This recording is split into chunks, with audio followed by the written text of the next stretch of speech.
Good morning students. Pragya school की online class में आपका स्वागत है। आज हम लेक्चर 5 क्लास 6 के सब्जेक्ट हिस्ट्री हमारे अतीत के लेसन 2 आरंभिक मानव की खोज का आगे का भाग पढ़ेंगे।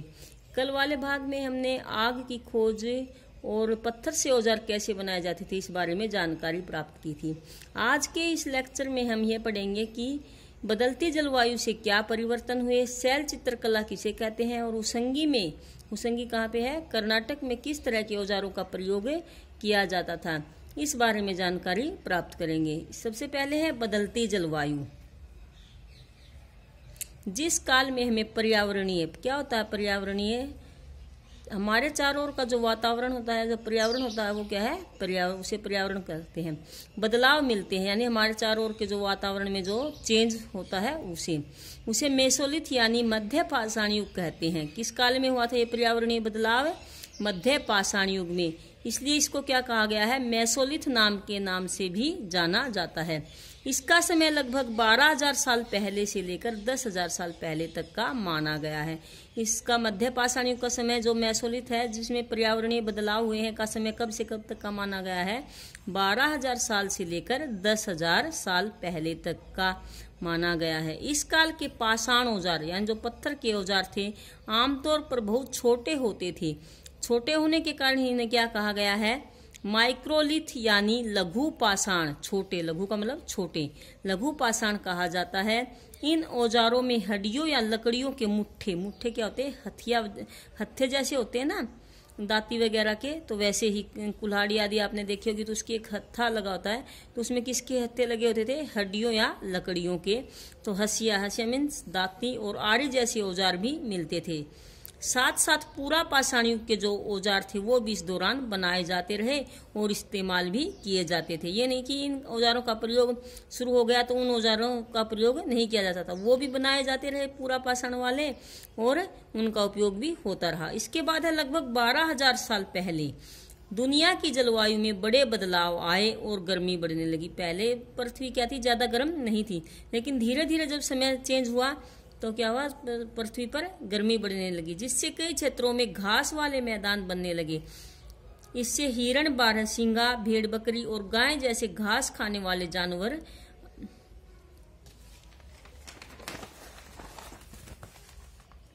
जानवरों की संख्या बढ़ी। जो लोग इन जानवरों का शिकार करते थे वे भी इनके पीछे आए। जैसे हिरण है, गाय, भैंस, बकरी इनका शिकार करते थे, वो इनके पीछे पीछे आए। हो सकता है कि तब लोग इन जानवरों को पकड़कर अपनी जरूरत के अनुसार पालने की बात सोचने लगे हों। साथ ही इस काल में मछली भी भोजन का एक पॉइंट है कि इनके साथ साथ क्या है, मछली यानी तालाबों के किनारे या नदियों के किनारे मनुष्य रहता था तो वहां पर मछली आदि को भी पकड़ने का कार्य उसने शुरू कर दिया होगा और भोजन का एक महत्वपूर्ण स्रोत बन गई थी इस काल के दौरान। इसी दौरान उप महाद्वीप के भिन्न भिन्न इलाकों में गेहूं, जौ और धान जैसे अनाज प्राकृतिक रूप से उगने लगे थे। यानी अपने आप, प्राकृतिक रूप का मतलब क्या होता है, अपने आप ही उगने लगे थे। शायद लोगों ने इन अनाजों को भोजन के लिए इकट्ठा करना शुरू कर दिया होगा, हमें अंदाजा नहीं है क्योंकि मनुष्य उस टाइम क्या था, खुद भोजन नहीं उपजाने लगा था, तो अपने आप प्राकृतिक रूप से उगे होंगे और लोगों ने इन अनाजों को क्या है, भोजन के लिए इकट्ठा करना शुरू कर दिया होगा। साथ ही वे ये भी सीखने लगे होंगे कि यह अनाज कहाँ उगते थे, इसके बारे में वो थोड़ी थोड़ी जानकारी प्राप्त करने लगे थे और ये अनाज कब पककर तैयार होते थे। ऐसा करते करते लोगों ने इन अनाजों को खुद पैदा करना भी सीख लिया होगा और मनुष्य क्या है, इसी तरह खेती करना सीखा होगा। इसके बाद है शैल चित्रकला क्या होती है। आरंभिक मानव ने गुफाओं की दीवारों पर जो चित्र बनाए उसे शैल चित्र कहते हैं। ये पत्थर आदि पर उत्कीर्ण किए जाते हैं। इनमें जंगली जानवरों का बड़ी कुशलता से सजीव चित्रण किया गया है। जैसा उसने अपने आसपास देखा, जैसा उसके साथ घटित होता था, कैसे वो जानवरों का शिकार करता था, इन सभी जो उसके मन के जो भाव थे उसने ऐसी बातों को क्या किया, दीवारों पर चित्रित किया। ऐसी चित्रकारी के कुछ सुंदर उदाहरण हमें कहाँ पे मिलते हैं, मध्य प्रदेश की भीमबेटका की गुफाओं और दक्षिण उत्तर प्रदेश की गुफाओं से मिले हैं।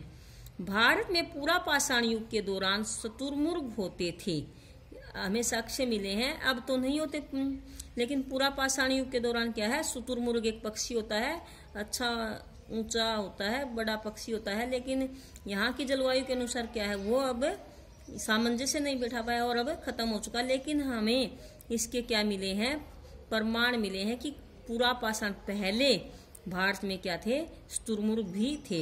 ये कहाँ पे मिले हमें, महाराष्ट्र के पटने पूरा स्थल, एक स्थान है महाराष्ट्र में पटने, वहां से क्या शुतुरमुर्ग के अंडों के अवशेष मिले हैं। मैप में आप एक बार महाराष्ट्र की स्थिति और उत्तर प्रदेश और वो और देख लेते हैं।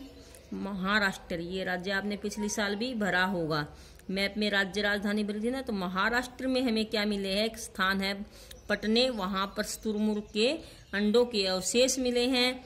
और जो शैल चित्रकला मध्य प्रदेश में भीमबेटका की पहाड़ियों में, और दक्षिण उत्तर प्रदेश, तो दक्षिण उत्तर प्रदेश कौन सा, उत्तर वाला भाग ऊपर है, नीचे दक्षिण है, ये इसका पूर्व वाला भाग है, ये पश्चिम। तो यहाँ पे जो है पहाड़ियां हैं, वहां पे क्या मिले हैं, शैल चित्रकला के अवशेष मिले हैं।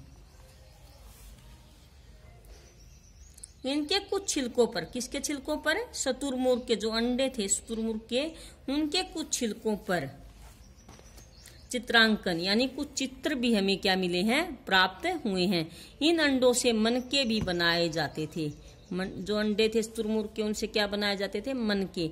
मनके आदि का प्रयोग इसमें किया जाता है, आप माला वगैरह देखते हो ना, उसमें मनके होते हैं, तो उन अंडों से क्या बनाए जाते थे, मनके। शायद इसका उपयोग किसके लिए किया जाता होगा, आभूषण आदि या जेवर आदि जो होते हैं, स्त्रियां या पुरुष दोनों ही पहनते थे उस जमाने में, तो उनके लिए किया जाता था। हुसंगी, हुसंगी कहाँ पे बताया था, शुरुआत में भी आया था लेसन की, कर्नाटक में, जहाँ पे पूरा स्थल के पूरा पाषाण काल के अवशेष मिले हैं। में पूरा पाषाण युग के कई पूरा स्थल मिले हैं थे। कुछ पूरा स्थलों से कई प्रकार के औजार भी मिले थे।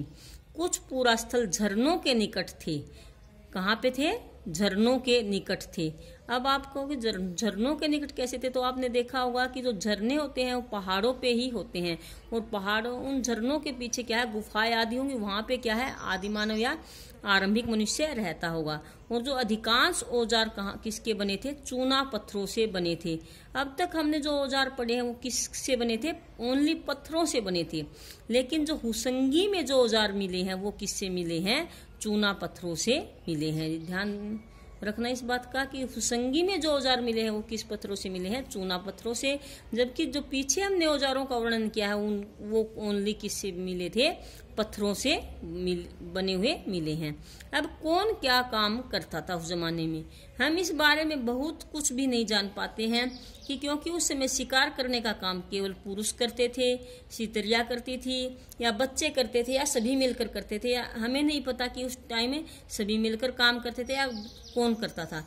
कुछ भी सही तरीके से बता पाना क्या है, संभव नहीं है। उसी तरीके से गुफाओं के अंदर दीवारों पर जो चित्रकारी प्राप्त हुई है उसे किसने बनाया होगा या किस अवसर के लिए बनाया होगा, इस बारे में भी क्या है, कोई स्पष्ट जानकारी हमें या पुरातत्वविदों को प्राप्त नहीं होती।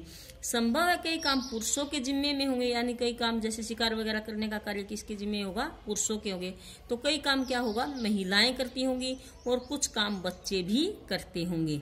इसके अलावा उपमहाद्वीप के अलग अलग क्षेत्रों में अलग अलग परंपराएं भी, जो रीति रिवाज हैं वो अलग अलग भी रहे होंगे। अब आप पाठ जो पढ़ा है उस आधार पर आप अपना होमवर्क नोट कीजिए। इन वाक्यों को पूरा करो। पाठ के आधार पर आपने अभी तक पढ़ा है, आखेटक खाद्य संग्रह गुफाओं में इसलिए रहते थे। क्यों रहते थे गुफाओं में, लेसन के शुरुआत में ही हमने पढ़ा था, क्योंकि ये गुफाएं क्या करती थी, उन्हें धूप, हवाओं और बारिश से राहत मिलती थी। जो प्राकृतिक आपदाएं हैं उनसे उनका बचाव होता था। लेसन की शुरुआत में ही हमने ये चीजें पढ़ी थी। तो ये खालिस्तान ना भरोगे कि आखेटक खाद्य संग्रह गुफाओं में इसलिए रहते थे कि यह उन्हें धूप, हवाओं और बारिश से राहत मिलती थी। दूसरा, अभी आज ही पढ़ा हमने, घास वाले मैदानों का विकास कब हुआ था, लगभग 12,000 साल पहले। 12,000 साल पहले क्यों हुआ था, क्योंकि उस टाइम क्या है, जलवायु में गर्मी बढ़ने लगी थी और घास वगैरह, घास वाले मैदानों का विकास होने लगा था। तीसरा है, आरंभिक लोगों ने गुफाओं की खालिस्तान पर चित्र बनाए। कहाँ पे बनाए थे आरंभिक लोगों ने, जो आदि मानव थे उसने कहाँ पे बनाए थे, गुफाओं की दीवारों पर चित्र बनाए थे। अभी पढ़ा है अभी हुसंगी में खालिस्तान से औजार बनाए जाते थे। किससे बनाए जाते थे, चूना पत्थर से औजार बनाए जाते थे। बाकी हमने पढ़ा कि सभी जगह पे किससे औजार बनाए गए हैं, पत्थर से बनाए गए हैं। लेकिन हुसंगी में किससे औजार बनाए गए थे, चूना पत्थर से औजार बनाए जाते थे। शैल चित्रकला क्या थी, इसके नमूने किस गुफा में मिले हैं।